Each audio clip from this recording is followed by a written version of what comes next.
Hello friends, कैसे हैं आप लोग? आशा करता हूँ अच्छे होंगे। मैं हूं फैज़ान और स्वागत है आपका कहानी के एक और इस एपिसोड में। तो आज की कहानी शुरू करते हैं। 1960 का दौर था।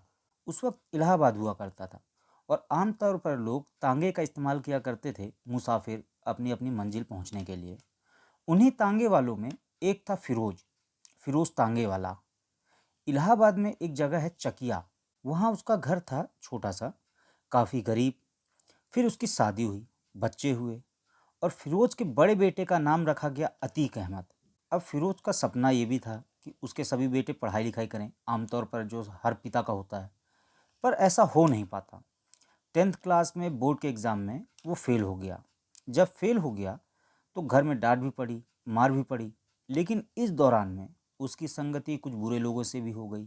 अब उन लड़कों के साथ यहाँ वहाँ भटकने लगा, लेकिन उसके लिए भी चाहिए पैसे। लेकिन बाप गरीब। कहते हैं कि जब इसके पिता बीमार हुए तो कुछ दिन उसने तांगा भी चलाया था। लेकिन जब ये 10वीं फेल हुआ तो इसने कहा पढ़ाई लिखाई छोड़ो। फिर इसने सबसे पहले इलाहाबाद में चोरी की शुरुआत की और ये कोयला चुराने का काम करने लगा। उस वक्त स्टीम इंजन हुआ करते थे, मालगाड़ी तो कोयला इफरात हुआ करता था। फिर कबाड़ चुराना शुरू किया और इसी तरह पैसे कमाने लगा। फिर धीरे धीरे और भी लड़के जुड़ते गए और फिर चकिया का एक गैंग बन गया जिसका सरदार खुद अतीक अहमद। अब इनकी हिम्मत बढ़ी तो लोगों से छीना झपटी शुरू कर दी। कुछ को धमकाने लगे, दुकानदारों से जबरन पैसा लेने लगे।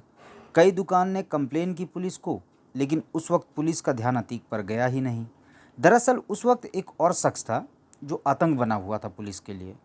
पुलिस को लगा क्या बच्चे के पीछे पड़ना। शौक इलाही एक शख्स था इलाहाबाद में 80 के दशक में। शौक इलाही उर्फ चांद बाबा, ये नाम था उसका। बिल्कुल पतला दुबला सूखा सा। पुलिस के लिए उस वक्त चांद बाबा आतंक था। तो 80 के दशक में जब अतीक बच्चों की गैंग का सरदार था, उस वक्त इलाहाबाद पुलिस के लिए सरदर्द बना हुआ था शौक इलाही यानी चांद बाबा। एक बहुत ही बड़ा क्रिमिनल।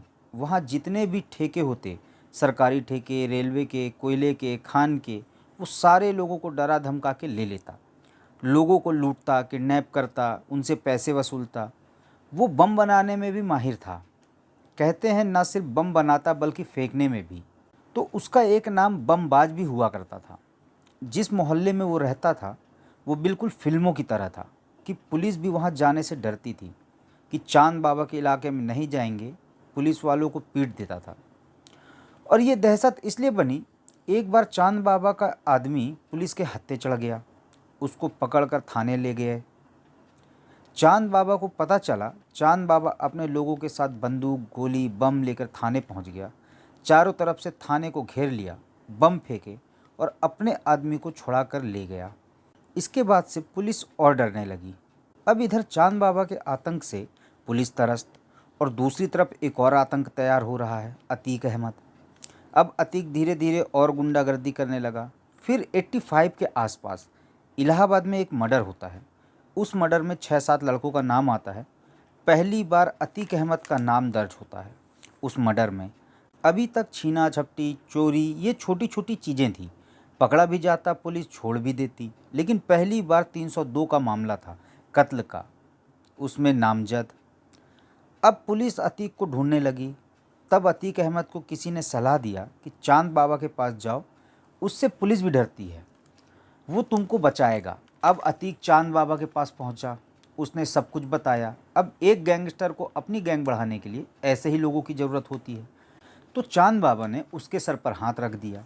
अब अतीक चांद बाबा के लिए काम करने लगा। अब इत्तेफाक से चांद बाबा नगर निगम का चुनाव लड़ता है और जीत जाता है।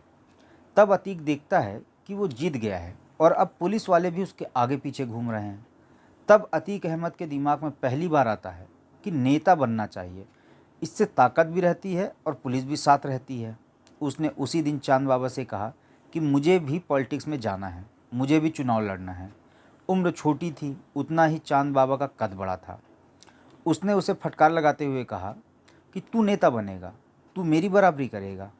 पुराने लोग जो हैं वो कहते हैं कि अतीक ने इस एक लाइन को सुनकर उसी दिन ये फैसला कर लिया कि वो चांद बाबा से अलग हो जाएगा और वो नेता बनेगा, खुद गैंग चलाएगा और उससे भी बड़ा गुंडा बनेगा।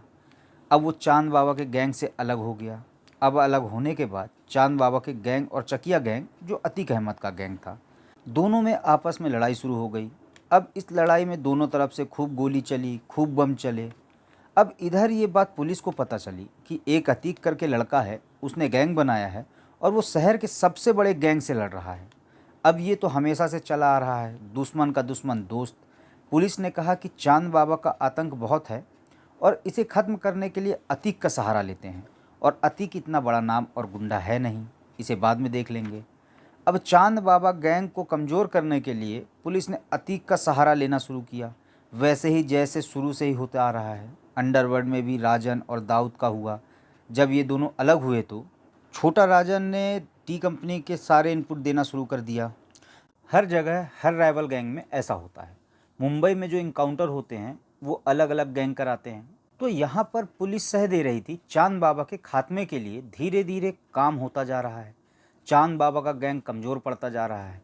लेकिन इस सह के चक्कर में अब अतीक को ये था कि पुलिस तो मेरे साथ है, हम दूसरे गैंग को ख़त्म कर रहे हैं। तो दूसरे गैंग को ख़त्म करने के साथ साथ अपने गैंग का भी काम करते जा रहा है।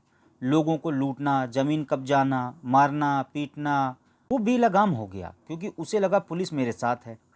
साल 2 साल में ये नौबत आ गई कि पुलिस को ये एहसास हो गया चांद बाबा को ख़त्म करने के चक्कर में अतीक को सह दिया, लेकिन ये तो उससे भी खतरनाक होते जा रहा है।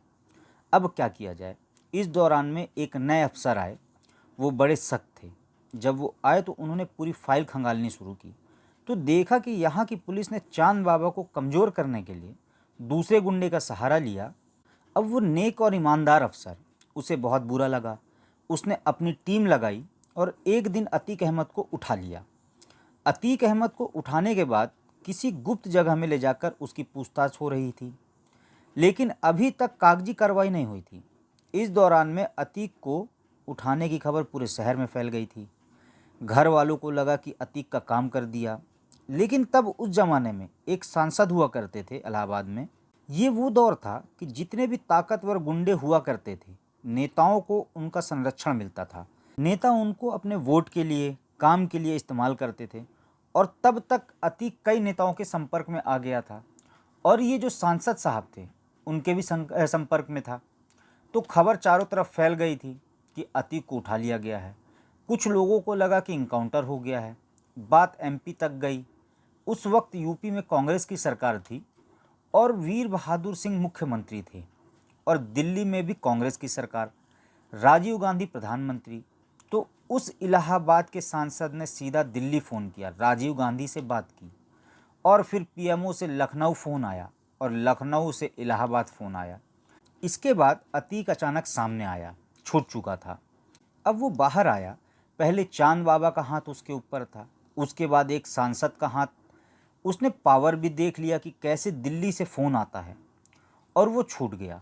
उसे लगा कि नई अब गुंडागर्दी के साथ राजनीति भी करना है। 1989 में यूपी के विधानसभा का चुनाव था, लेकिन तब तक उसके ऊपर 65 केस हो चुके थे, जिसमें मर्डर का भी केस था। तो कोई भी पार्टी उसे टिकट नहीं देना चाहती थी, क्योंकि उसके ऊपर इतने केस, तो पार्टी का नाम खराब होगा। तो उसे लगा कि कोई पार्टी टिकट तो दे नहीं रही है, तो इंडिपेंडेंट खड़े हो जाते हैं। इलाहाबाद पश्चिमी सीट से 1989 में अब अतीक अहमद इंडिपेंडेंट खड़ा हो जाता है।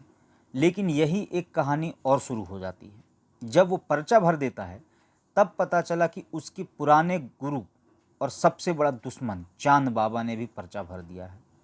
अब इलाहाबाद पश्चिमी सीट से चुनाव है। जो बाकी उम्मीदवार हैं उनसे पता है कि कोई नहीं जीतेगा। टक्कर है अब दो गुंडों के बीच में, और उनमें से कौन बड़ा गुंडा है ये तय होना है।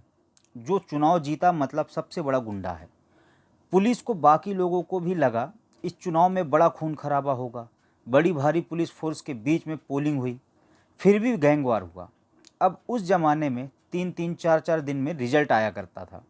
तो चुनाव हो गया। चुनाव और रिजल्ट के बीच में 5 दिन का गैप। 2 दिन रह गया था रिजल्ट आने में। 2 दिन बाद रिजल्ट आना था। अब इत्तेफाक से इलाहाबाद के रोशन बाग एक चौराहा है। 2 दिन पहले ठीक शाम के वक्त अतीक अहमद अपने गुर्गों के साथ जा रहा है। चुनावी कैंपेन ख़त्म हो चुका है। इधर चांद बाबा भी अपने गुर्गों के साथ जा रहा है, और इधर दोनों रोशन बाग चौराहे में आमने सामने टकरा गए। दोनों एक दूसरे के दुश्मन। दोनों ने एक दूसरे को देखते ही गोली चलाना शुरू कर दी। बम फेंकने लगे और इस गोलीबारी में चांद बाबा मारा गया। 2 दिन बाद चुनाव का नतीजा आया, बक्सा खुला वोटों का, तो अतीक अहमद चुनाव जीत चुका था। यानी अब वो घोषित तौर पर इलाहाबाद का सबसे बड़ा गुंडा हो गया था। अब अतीक विधायक बन गया। विधायक बनते ही अब उसे लगा कि सरकार, सत्ता सब अपने साथ है। फिर उसके बाद उसने लोगों पर जुर्म करना शुरू किया। ये वो दौर था जब शहर बदल रहा था, नई नई कॉलोनियाँ बस रही थीं, नए नए कारखाने खुल रहे थे, नए नए प्रोजेक्ट आ रहे थे, ज़मीन का भाव आसमान छूने लगा। और इस वक्त में जब एक शहर का नक्शा बदल रहा है, ऐसे टाइम एक गुंडे के लिए बहुत सही होता है। उसने ज़मीनों को कब्जा करना शुरू कर दिया। कोयले से लेकर खदानों तक अब उसमें उसका दखल हो गया था। अब धीरे धीरे ये आलम हो गया कि उसकी मर्जी के बिना कुछ नहीं होता था। अब चूंकि विधायक था तो कोई हाथ भी नहीं डाल सकता था। पहली बार चुनाव जीतने के बाद 3 बार वो उसी सीट से चुनाव लड़ा, इलाहाबाद पश्चिमी सीट से, और तीनों बार इंडिपेंडेंट लड़ा और जीत गया। अब उसका कद और बढ़ता चला गया। अब 3 बार चुनाव जीतने के बाद पॉलिटिकल पार्टी का इंटरेस्ट उसकी तरफ बढ़ा कि यार 3 बार से चुनाव जीत रहा है, मतलब इलाके में दबदबा है। और हमारे यहाँ आपको पता है पॉलिटिकल सिस्टम, उनको वोट और सीट चाहिए। सामने वाला गुंडा है, बदमाश है, रेपिस्ट है, उससे उन्हें कोई मतलब नहीं होता है। ऐसा नहीं है कि अतीक अहमद ने सिर्फ खास लोगों को निशाना बनाया, उसे सिर्फ दौलत से मतलब था। इल्ज़ाम ये तक कि जिस मोहल्ले में वो रहता था वहाँ के कब्रिस्तान तक की ज़मीन को उसने कब्जा लिया था। जो उसके खिलाफ जाता वो उसे मार देता। कहते हैं अतीक के खिलाफ जितने रिकॉर्ड पर क्राइम हैं उससे कहीं ज़्यादा तो वो हैं जो रिकॉर्ड पर कभी आए ही नहीं, जिनमें कत्ल के भी बहुत सारे मामले हैं।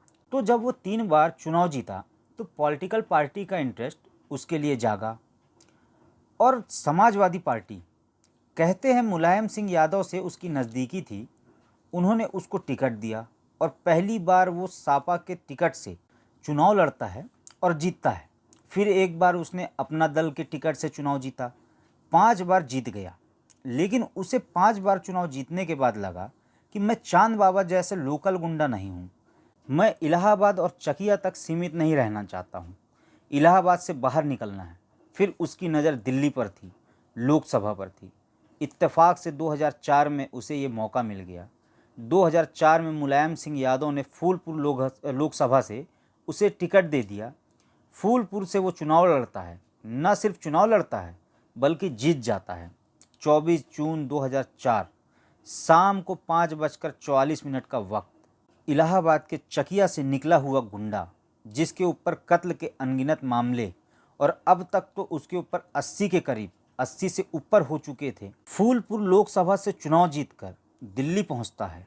24 जून 2004 को शाम 5:44 पर लोकसभा में खड़े होकर एक सांसद के तौर पर शपथ लेता है, शपथ देश के संविधान की रक्षा करेंगे, और एक गुंडे से एक माननीय हो जाता है। इसने ना जाने कितने बम फेंके हैं। अतीक अहमद के बारे में कहा जाता है बनाए भी हैं।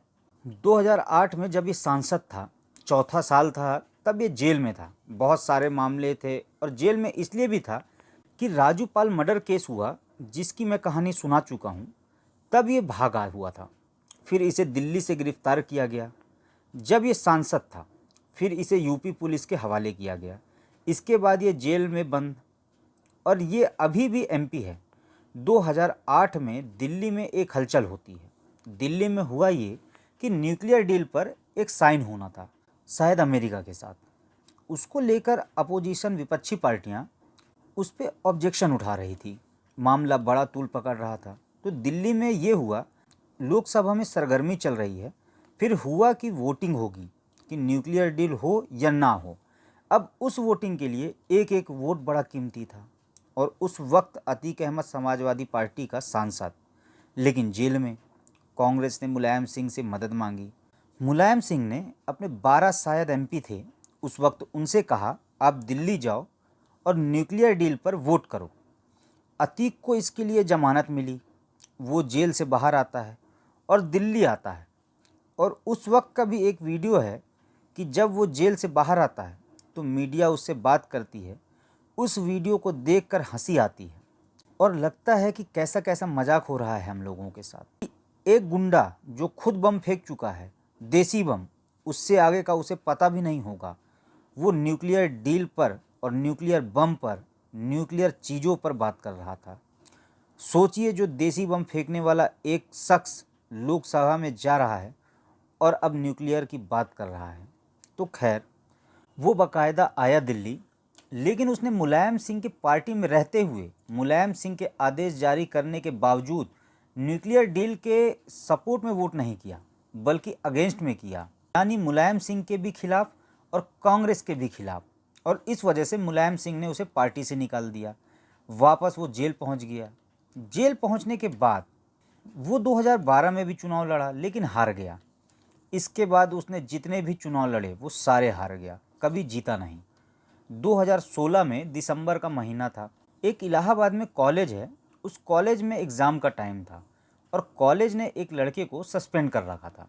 उसके अटेंडेंस कम थे और उसे एग्ज़ाम में बैठने नहीं दिया जा रहा था। तो इत्तेफाक से वो अतीक अहमद का जानने वाला, तो अतीक अहमद अपने सारे गुर्गों को लेकर, करीब 60 लोग थे, कॉलेज पहुंच जाता है और कॉलेज में जाकर तोड़ फोड़ करता है और हंगामा करता है। इत्तेफाक से इसके कुछ वीडियो बन गए, वायरल हो गया। इलाहाबाद हाई कोर्ट ने इसे नोटिस में ले लिया और इस हंगामे के ठीक 22 दिन के बाद 500 गाड़ियों का एक काफिला निकालता है और इलाहाबाद से कानपुर जाता है और खुद करोड़ों की गाड़ी हमर उसमें बैठ कर जाता है। कहते हैं इस काफिले की वजह से इलाहाबाद से कानपुर तक जाम लग गया था। अब हंगामा होता है। कत्ल का आरोपी राजू पाल के कत्ल का भी इल्ज़ाम, 500 गाड़ियों का काफिला और कॉलेज में तोड़फोड़, इसको लेकर हंगामा होता है। मामला हाई कोर्ट में जाता है। इलाहाबाद हाई कोर्ट फरवरी 2017 में फैसला देती है कि अतीक अहमद को फ़ौरन राजू पाल मर्डर केस में गिरफ्तार किया जाए, कॉलेज में तोड़ फोड़ के खिलाफ कार्रवाई की जाए और उसे पहले जितने भी जमानत दी गई उसे खारिज कर दी जाए और उसे फ़ौरन जेल भेज दिया जाए। इलाहाबाद हाई कोर्ट का हुक्म था। फरवरी 2017 में उसे गिरफ्तार कर लिया गया। गिरफ्तार करने के बाद उसे देवरिया जेल भेजा गया। फिर वहाँ कुछ दिन रहा, फिर उसे वापस इलाहाबाद के नैनी जेल लाया गया। फिर लगा कि जेल के अंदर भी सब कुछ ठीक ठाक चल रहा है। फिर इसे 2019 में सुप्रीम कोर्ट के कहने पर अहमदाबाद के साबरमती जेल भेजा गया, जहाँ ये पिछले 4 साल से बंद रहा और पिछले 4 साल से इसकी कहानी दम तोड़ चुकी थी, जहाँ इसका कोई नाम नहीं था, कोई चर्चा नहीं था। 4 साल के बाद 24 फरवरी होता है। राजू पाल मर्डर केस के गवाह उमेश पाल का कत्ल होता है और फिर अतीक अहमद का नाम जिंदा हो जाता है। इसके बाद 15 अप्रैल को जो होता है वो आप लोग वीडियो में देख चुके होंगे अब तक। तो 15 अप्रैल को अतीक और अशरफ को जब 3 शूटर गोली मारते हैं और इनके मरने के बाद अगले दिन इलाहाबाद के चकिया इलाके के करीब कसारी मसारी कब्रिस्तान है, एक वहाँ ले जाकर दफनाया जाता है, जहाँ इससे ठीक एक दिन पहले अतीक के बेटे असद को दफनाया गया था। ये बात इसलिए कहा मैंने क्योंकि अतीक अहमद पर यह इल्ज़ाम लगा था, जब वो हर तरफ जुर्म ही जुर्म कर रहा था, कि उसने इस कब्रिस्तान की ज़मीन को भी कब्जाया। काफ़ी बड़ा कब्रिस्तान है, उसके कुछ हिस्सों पर इसने कब्जा किया और उसने इस कब्रिस्तान को भी नहीं छोड़ा और उसने इस पर कब्जा किया। तो जीते जी उसने बहुत सारी ज़मीन पर कब्जा किया। अब सोचिए कि अगर उसने पूरी कसारी मसारी की ज़मीन पर कब्जा कर लिया होता तो मरने के बाद 2 गज ज़मीन भी नसीब नहीं होती। उसी कब्रिस्तान में उसे जाना था और उसी कब्रिस्तान की ज़मीन पर वो कब्जा कर चुका था। तो कहानी में आज इतना ही। अब आपसे मुलाकात होगी अगले किसी कहानी के साथ। कहानी अगर पसंद आए तो वीडियो को लाइक, शेयर, चैनल को सब्सक्राइब और बेल नोटिफिकेशन के बटन को ऑन कर लीजिएगा। Thank you. जय हिंद।